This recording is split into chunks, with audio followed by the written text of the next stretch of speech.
Good morning, everyone. How are you today?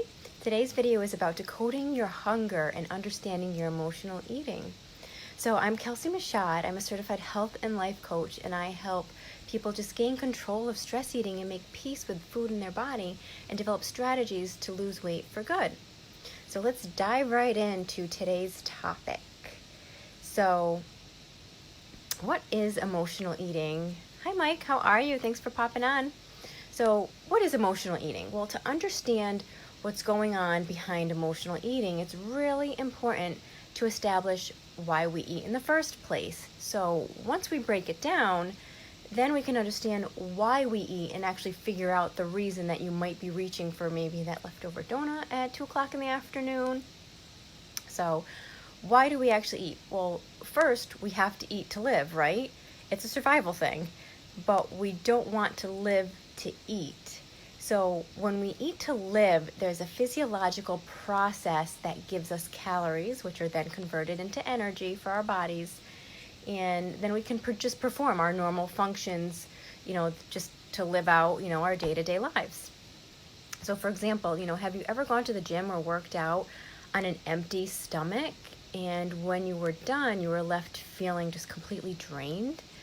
This is when your stomach is giving you that physiological signal that there's a need for food.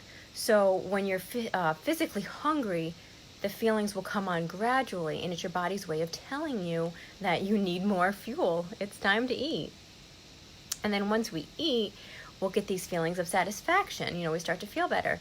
And this is a psychological process, and that's why, like that glass of wine feels so relaxing after a day of work, or like a psychological hunger, or like heart hunger sends your body very different signals, and it's more sudden. It involves just this absent-minded eating, and it can actually have you feeling more guilty and bring on this certain emotion.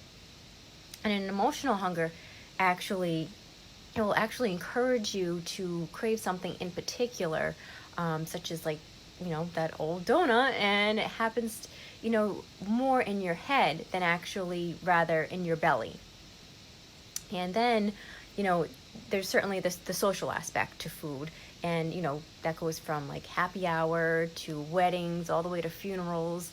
And food is often what connects us to relate with others.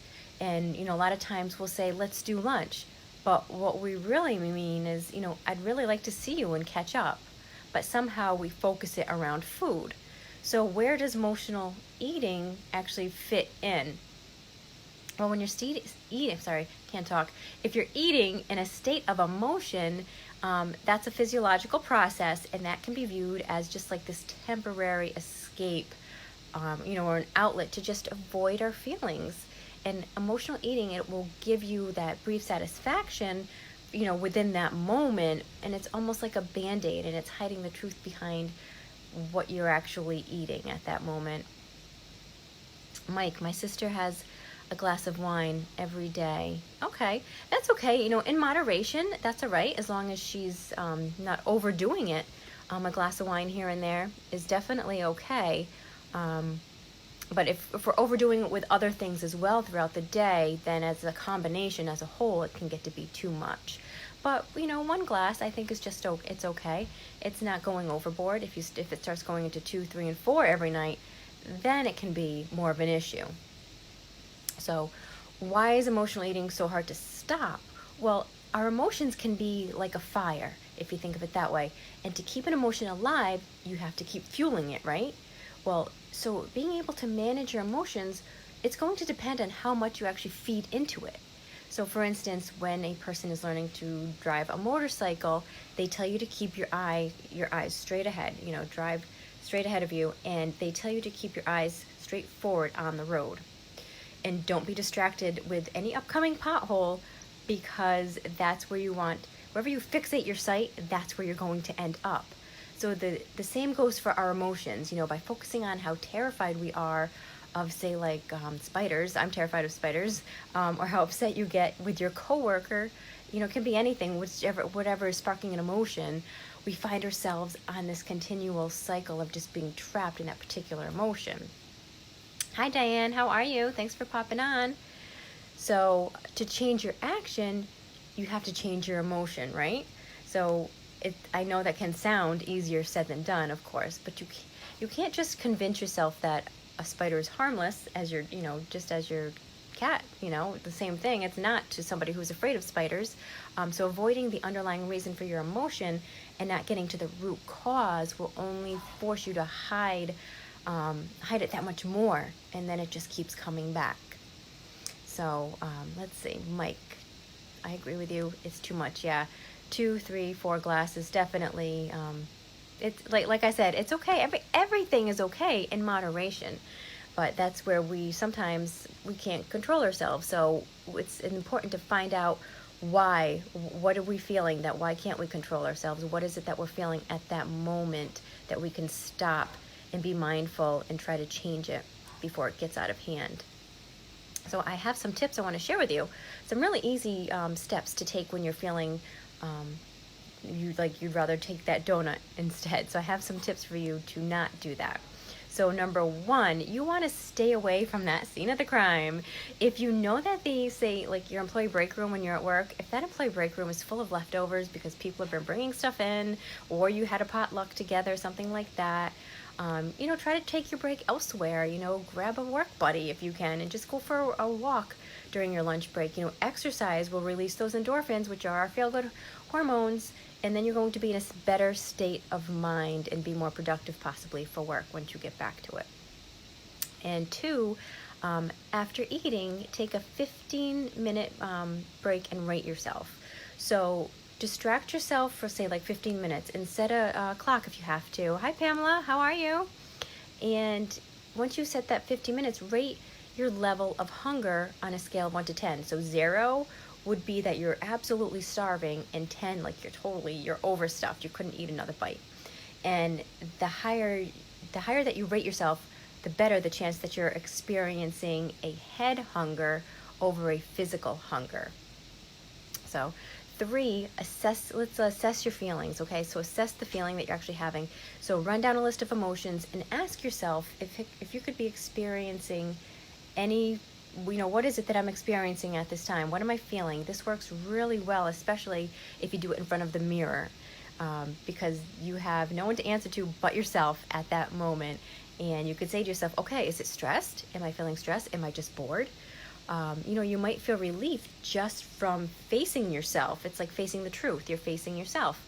So take it a bit further even if you want to, and start journaling your feelings. The act of actually visually seeing your words on paper will help take the hunger right out of your head. And number 4, hi Leah, how are you? Brush away your cravings. So if you're having mouth hunger, as it's called, it's just another form of like that head heart hunger. So try brushing your teeth, because this may help wash away that taste of the craving that you may have been having. And even for myself at nighttime, like when I'm done with dinner, I'll brush my teeth right away, and that distracts me from even wanting to think about having anything else after that, because my mouth feels good and clean and I'm good to go for the night. And number 5, there really is an art to distraction, because it's so true to fulfill that emotion with different kinds of comfort. You could pick up a book, you could listen to music, you could call a friend. You never know. Your friend may have some great advice for you, or they could just lead you down a different path or a different solution to your problem and try to help alleviate your emotions and make you feel a little bit better, and then make you feel less likely like you want to crave or have that particular food that you were originally having in that other moment. So where am I? Am I number 6? I think I'm on number 6, yes. Losing my own track here. You want to make a smaller plate. So make your plate size smaller if you can. Don't use a really large plate, because obviously smaller plates will equal smaller portions, and this is the simple act of retraining your brain. Also, eat slowly and really enjoy the taste of every bite. Eat mindfully. Slow down. We're always just so fast-paced in our lives, and I know sometimes we don't even sit down to eat. I know I don't sometimes, and I have to force myself to slow down and sit down and remember to eat mindfully. I have to take my own advice. But it really does help, and it really is very important to not just make us feel better, but and make better choices. But it's going to be healthier for you because your body wants to slow down and be relaxed. Doesn't want to be in that fast, stressed out state all the time anyway. So it's good to eat mindfully and practice it. The more you practice it, the easier it gets, and the more often you'll do it.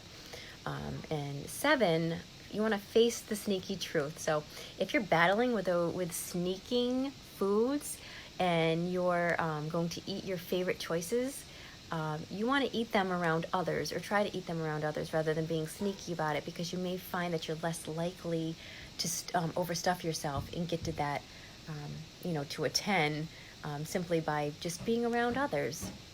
And then number 8, there's no cheating in eating. It's impossible to cheat with food. So by definition, cheating is breaking rules to gain an unfair advantage in a competition situation. So if eating were cheating, then why do we feel we've taken 2 steps backwards? Look at your choices as just that. Choices are choices. Just try to make better choices each day. And like I said, there's nothing that should be off limits, because once you do that, you get that feeling of deprivation. You feel like you're being deprived, and as humans, when we're being deprived, we want it more. So why do that to yourself? Don't think of it as you can't have it. Have it, but just have a little bit. It's okay to have that cookie after lunch, or even after dinner, or just as a snack, but don't go overboard. Don't have 10 cookies, right? So just a little bit of it here and there worked into your lifestyle is okay, and it's going to make you still feel good and not feel deprived, and you're going to have less cravings because you're already giving yourself what you want. And then number 9, replace fats. Now this is an acronym I have for you. I'm actually going to write all of these down as soon as I'm done with this. I'm going to bullet point them all above my video. But you want to replace your fats, and that's actually F is for fat, A is for angry, T is for tension, and S is for shame. So if you find that you tend to beat yourself up over and over, about your choices, just try replacing this negative self-talk with some positive affirmations. So self-love, I know it can take some time and practice, and sometimes that's just the root cause of our issues and our emotions. But, you have the strength to want to change. I know you do. So, this is where, the first step all begins. You want to start slowly by admitting the one thing about yourself that you really love about yourself. And a lot of times I'll have my clients do this in the mirror. It's actually a mirror exercise, and it's something that I work on with them in one of our lessons, and it really, really can, it sounds simple, but it can really be more difficult than you'd realize, and especially depending on, what you have going on with your life and all, how you've grown up and how you see yourself. And it can really, really help to help you love yourself, because you have to love yourself first before you can really be loved by anyone else. And number 10, victory at last. Before bed, you want to start a journal, and every evening write, I'd say, at least 3 to 5 things down that you did today, that were just really small accomplishments, because you want to recognize all those small little positive accomplishments, because they all create such big changes in the end. And you want to reflect on that list when you are feeling negative or you're feeling a little defeated, and remind yourself that it is in your power to change. You do have that power, and that you are strong and you can do it. And then if you are still feeling a little stuck, you can always reach out. Like I said, reach out to a friend or a family member. Reach out to me. I'm here. You can comment or you can PM me. And let's see, Christine. Hi, Christine. How are you? Hi, Father Capaverde. Let's see, Mike. Oh, Mike, that's so nice. He tells me I'm great. That's wonderful. Thank you so much. I'm glad you watched this video too. I hope it was helpful for you, and I hope that everybody can take a little something away from it today, because a lot of times we eat out of emotion, and we don't really understand why we're even eating, or why we're having that emotion. So it's important to stop and not beat ourselves up, and really think about what is it that I'm feeling at this moment before I go on and go any further, before I do any more damage and make myself feel worse. It's like, because you want to make yourself feel good. You don't want, your brain always is trying to help you feel good. Your brain wants to be happy. Your brain will try to help you be happy. And a lot of times, unfortunately, that ends up being in the form of food. So if you can find something else to do that will make you feel good, something that you really enjoy, whether it's going for a walk or sitting down with a good book or, you know, whatever it is for you that makes you feel good, try that before you turn to the food. And Father Capoverde, it being Good Friday, what is a healthy choice to eat while abstaining from eating meat? That is an excellent question. I love that question because I was actually thinking of that this morning, first thing this morning, thinking, okay, what are we going to have for dinner tonight? Because it's Good Friday and we cannot have meat.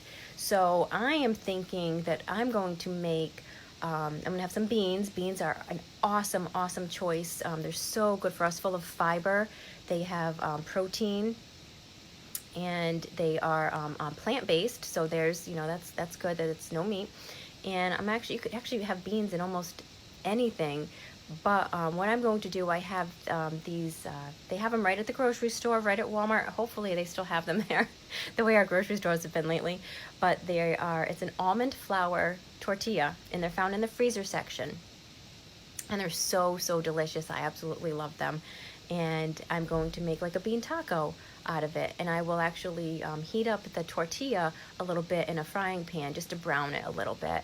And then I put my beans in there, you know, with some spices and salsa and some nice healthy fat, which will be avocado. And like a side of vegetables, some green beans or broccoli, something like that. So that's what I'm planning for this evening. So I hope if that sounds good to you, you know, you can give it a try. Give it a try too. And if you have any other questions about, you know, other options to eat that you're not really sure too, especially on a day like today, because it's Good Friday, just feel free to, you know, leave it in the comments or reach out to me, PM, whichever works best for you. Hi Sharon, how are you? And Diane, thank you. I hope you enjoyed the video.